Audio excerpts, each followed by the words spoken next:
啦啦啦，八卦的小鱼又回来啦！近些年韩国片确实有点牛逼，各种题材都敢拍，参赛拿奖到手软。尤其一些大咖级别的人物，更是拍一部爆一部。翻看韩影评分榜就发现，排名前10有9部都打进了豆瓣 TOP 250，而且大多都是今年最新出的片子。所以每每有新片预告，小鱼都抱着满满的期待感。比如今天要推的这部影片，毫不夸张的讲，当时演员名单一曝光，全网就炸了。这原因吗？咱们一起来看一下。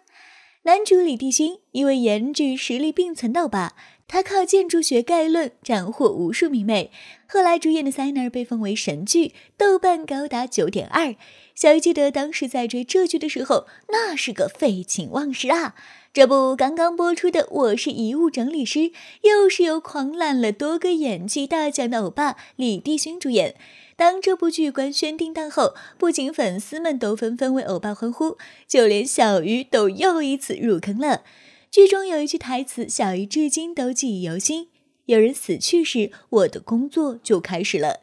这部剧和以往的那些剧不同，它的主题很明确、很直接，直面死亡。大多时候，我们一直在努力生存，想尽办法去延缓衰老，避免一切疾病，总是对于死亡特别的忌讳，不愿意提及，不愿意面对。可《遗物整理师》这部剧偏偏反其道而行之，它不再回避死亡，而是直面死亡。就像李帝勋此次饰演的角色，就是一份为死者圆梦的职业，以一间遗物整理公司为中心，讲述了他们如何帮助去世的人做最后的整理，并且将他们没来得及传达的信息传递给他们的亲人、爱人。每一集都有着不同的死亡题材。这部剧的原著中有这样一句话：对我们而言，真正留下来的不是房子、金钱、名声，而是曾经深爱过谁，以及被深爱过的记忆，仅此而已。死者已逝不可归，所以生者更应该带着这些爱走下去，好好的生活。而同样也是全剧向观众传达的最简单的道理。其实前不久在国内大火的一部3网剧《遇刺小仵作》也是同样的题材。一个小仵作善于读懂死者的想法，通过尸体推测此人生前的行为。当时在国内刚一开播就引来了巨大的反响。而李帝勋欧巴这次出演的又是这种题材。所谓遗物整理师，就是为死者整理遗物的工作。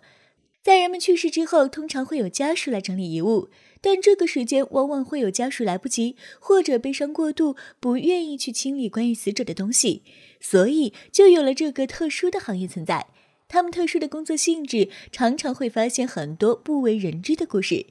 当时一看到这个题材，小鱼不仅是想到国内的刚上这部古装小仵作，还想起了当年日本的入殓师，似乎针对死亡议题的挖掘往往会很动人。再来看一下这部剧卡司，王菲出品，导演金承浩，主演李帝勋。要知道前不久刚完播的《模范出租车》也是同样上了热搜榜单。这部剧甚至后来在中国的影响力也是挺大的，他用最质朴的视角讲述了一个个关于死亡的故事，豆瓣评分 9.0。 他出演的是霸气侧漏的男主金道基。该剧改编自同名高分漫画，是一部韩国本土化英雄题材的电视剧，主要讲述代替别人复仇并完成自己的复仇计划的复仇故事。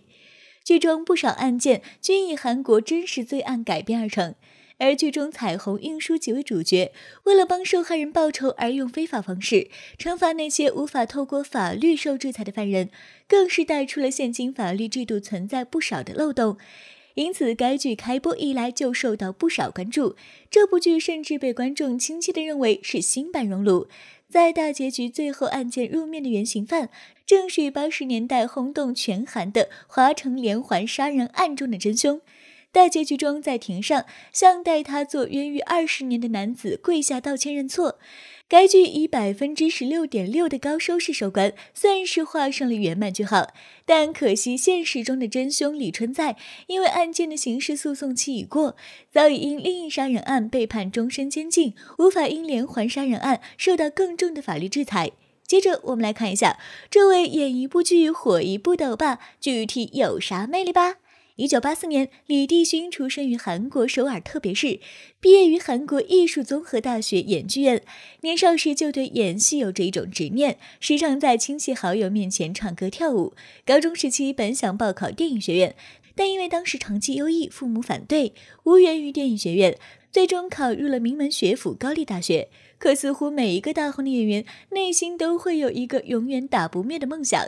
即便考入了名校，李帝勋对演戏的渴望依旧没有减少。大二时期，他的决定休学，进入韩国艺术综合大学演剧院，来实现自己的演员之梦。为了可以赚取表演学院的学费，他曾在工地打工，也曾在寒冷的冬天做洗车工。他的成名之路可以说非常的艰苦，曾一度质疑自己的能力，认为不能靠演技维持生活。可最终，李帝勋还是没有放弃。2005年，李帝勋通过歌舞剧《海燕》打通他的演艺生涯。同年出演短片电影《夜晚只属于他们的时间》，正式被观众熟知，成功出道。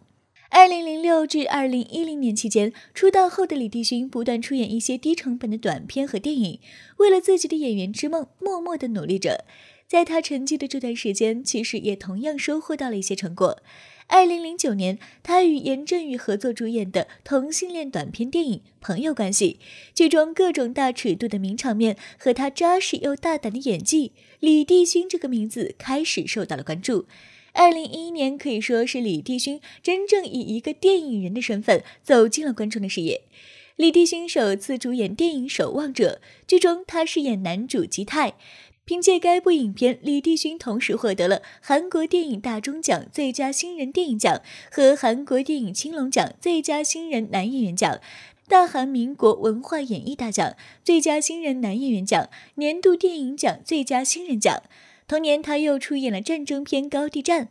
剧中他饰演的队长申日英，在见到身边的一个个队友离自己远去后，不断忍受痛苦，与自己做斗争，拼尽全力保护国家的过程，让观众看完非常有共鸣。仅仅用了1年的时间，李帝勋就一举获得了多个电影新人奖项，荣获了2011年最佳新人6冠王的称号，成功挤进了中五路4小生的行列。相信屏幕前很多小伙伴们认识李帝勋，都是从他和韩佳人、严泰雄出演的电影《建筑学概论》吧。靠着扎实电影功底，当时的李帝勋直接没有通过试镜，就获得出演男主李胜民的青年时期。当时影片一播出，就创下了超过400万的观影人数，并一举打破了韩国爱情电影的最高票房纪录。李帝勋也因为剧中和秀智的青涩爱恋，获得了全民公认的初恋男友形象。但一心想要成为优异演员的李帝勋却不甘于此，他不断地改变着观众对他的认知。在电影《愤怒的伦理学》中，他饰演青年警察郑勋；我的帕瓦罗蒂中饰演双重身份的音乐天才李章浩；名侦探洪吉童中饰演一个记忆力超群、性格独特、难以琢磨但办案成功率100%的私家侦探。在首部主演的电视剧《塞纳信号》中，饰演充满智慧又非常暖心的犯罪心理分析师朴海英。剧中逻辑清晰、时间线和紧凑刺激的剧情，这部剧当时被称为2016年的韩国神剧。之后，李帝勋似乎与对讲机有颇大的缘分。这部剧后，他出演的每一部剧几乎都离不开对讲机，不管是《狐狸新娘》中的机场小哥，还是侦探洪吉童消失的村庄中失去情感认知的能力却仍有着超强记忆力的私家侦探洪吉童，他都和对讲机成为了最佳搭档。当时因为李帝勋性感的嗓音，还被美术馆的邀约成为了语音导览。其实对于作为中五路4小生中的一员，小鱼认为李帝勋的成名之路是最为坎坷的，在娱乐圈中简直是最穷的艺人。对于李帝勋来说，戏剧是假的，但演绎的每一瞬间都是真实的。他想通过角色传递给观众正能量的东西。从一个歌舞剧新人演员到如今的票房保证，这一路上他扮演着各种角色，对家庭、社会、世界产生了浓厚的兴趣。李帝勋的笑容温暖，性格善良又有趣，演起戏来张力十足，浑身洋溢着卓越的演员之光。小雨认为李帝勋欧巴未来非常可期，有望成为下一个实力派演员孔刘大叔。好啦，今天就给大家分享到这里啦。对于以上小鱼分享的内容，你们怎么看呢？喜欢的小伙伴们记得点赞、留言、加关注哦，让我们一起来关注娱乐圈的那些事儿吧。